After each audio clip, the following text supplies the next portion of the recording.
Welcome to the BayNet's coverage of the 2016 general election. I'm Dick Myers, and with me on this segment is Congressman Chris Van Hollen, who is also Democratic candidate for United States Senate. Nice to have you with us today, Chris. Dick, it's great to see you again.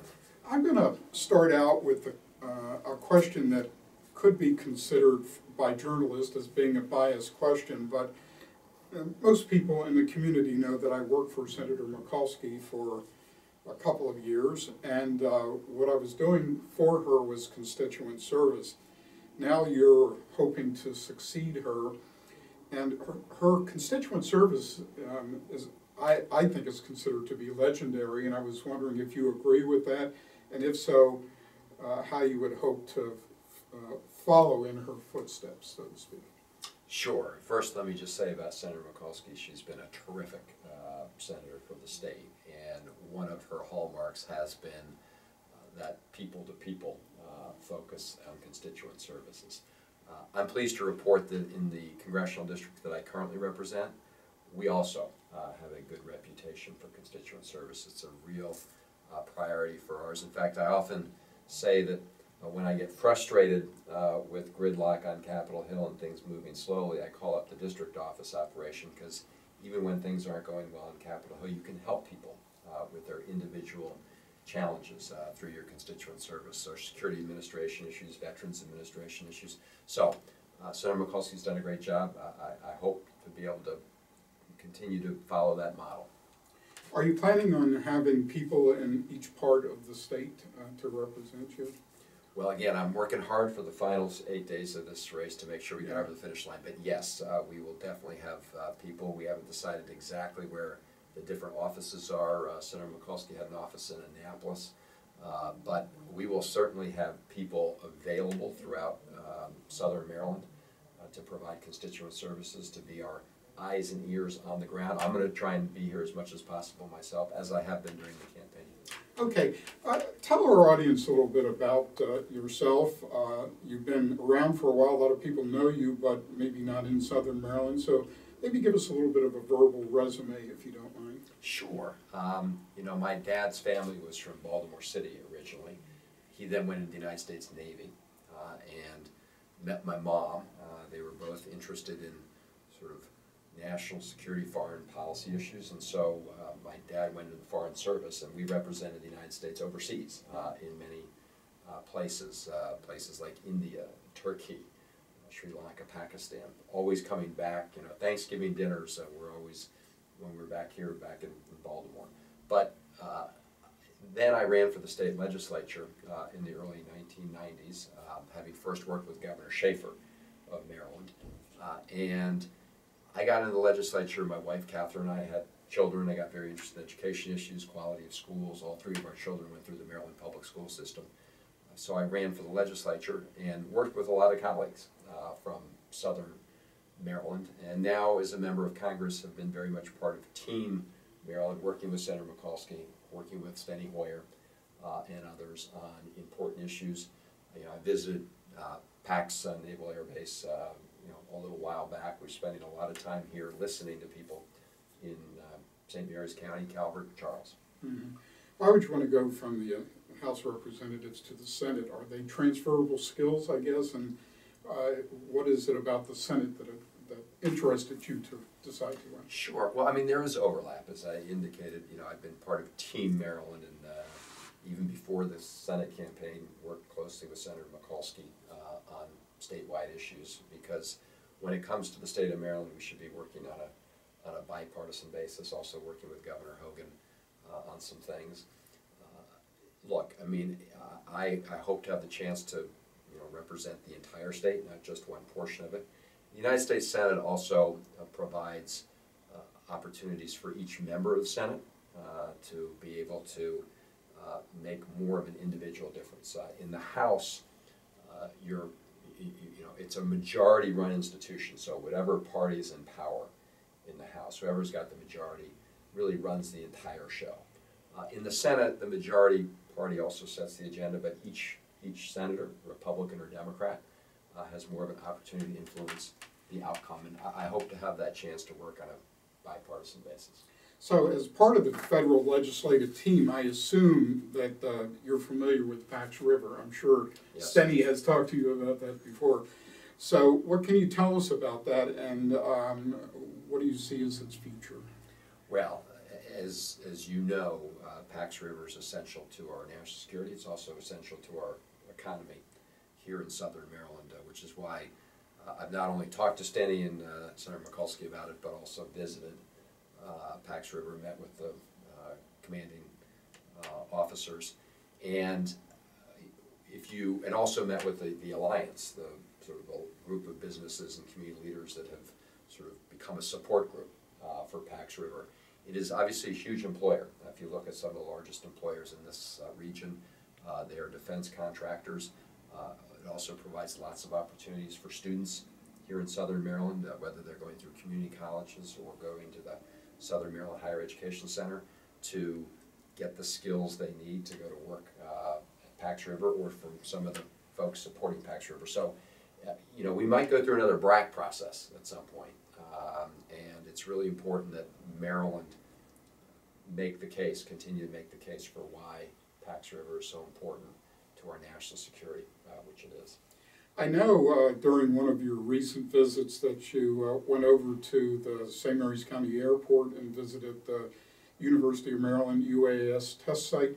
What were your observations from that, and what do you feel about the future of unmanned and this whole scope of things for the future? That was exciting. I mean, you know, we obviously got the full briefing, but then we saw some of the unmanned systems in flight, and clearly, both on the defense side, but also in terms of our domestic economy, I think you're going to see a growing role for these systems. I mean, they're already used for reconnaissance, not just in a military sense, but to check crops, for example, the health of crops, check out the Chesapeake Bay, what's happening in the bay.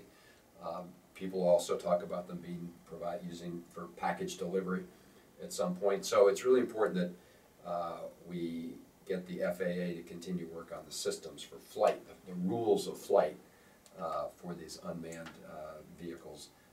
But it's great to have that center right here in southern Maryland. And as you know, it's part of a regional effort with Virginia and New Jersey as well. So we need to make sure that we maintain, you know, Maryland is a cutting edge state when it comes to UASs. So what is right sizing for the U.S. military? Are we there, or do we need to go somewhere else? Well, I think you have to look at the military structure in context of what are the military threats, right? And those evolve over time, right? The threats of today are not identical to what they were when we were in the middle of the Cold War with the Soviet Union. Today we need to be very focused on things like cyber warfare and cyber defense, which is great for Maryland because in addition to Pax River, we're also home to the U.S. Cyber Command, which is at Fort Meade next to the NSA. And that's also not just a national security imperative, but a great opportunity for Marylanders, students, and our businesses. But I think if you look at the military, we've reduced the size of the Army, as we should. I mean, we're no longer fighting in Iraq and Afghanistan. And you need to constantly look at the needs that we've got. Now, the good news for Southern Maryland is the kind of stuff that's happening at Pax River will continue to be part of our defense, certainly for the foreseeable future.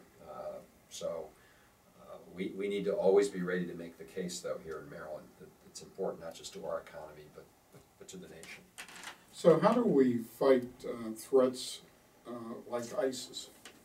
Well, ISIS, look, poses some challenges, but it also, in the sense of the cyber aspect, you know, trying to radicalize people and over the internet, but it also requires, at least for now, has some territory. And we need to eliminate ISIS. We need to decimate them. And the way to severely weaken them on the road to getting rid of them is to deny them territory.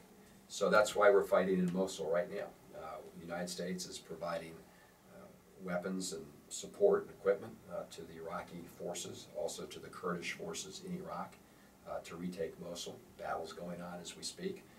We've got to take out the ISIS presence in Raqqa in Syria. And again, we're providing equipment to the Syrian Kurds and others to help do that. And we're providing air support in both Mosul and Raqqa, going after ISIS forces from the air. So that's, I believe, the role that the United States should have. I am opposed to putting U.S. ground combat forces in the area. I think that will make the situation even worse. I oppose the war in Iraq, and I think that has actually created some of the problems we're dealing with right now. But let's go after ISIS, deny them territory, and then we also need to make sure we monitor their efforts to radicalize people over the internet. I'm pretty sure I'm right about this. You voted for the Affordable Care Act. Yes, I did. So what do you think of it? How's it turned out? Well, I think for the most part, the Affordable Care Act has done a lot of good. We have the lowest uninsured rate ever in the country right now. Seniors who are on Medicare no longer fall into what we call the prescription drug donut hole. Families can keep their kids on their health insurance plans till they're age 26. A lot of good things. We have a challenge within the healthcare exchanges, and we've seen higher premiums. I proposed the creation of a public option within the Affordable Care, sort of a Medicare-like choice, because it would create more competition and more options. In fact, I supported that as part of the original Affordable Care Act. We didn't get that in there. I think time has shown that that would be an important component to the plan.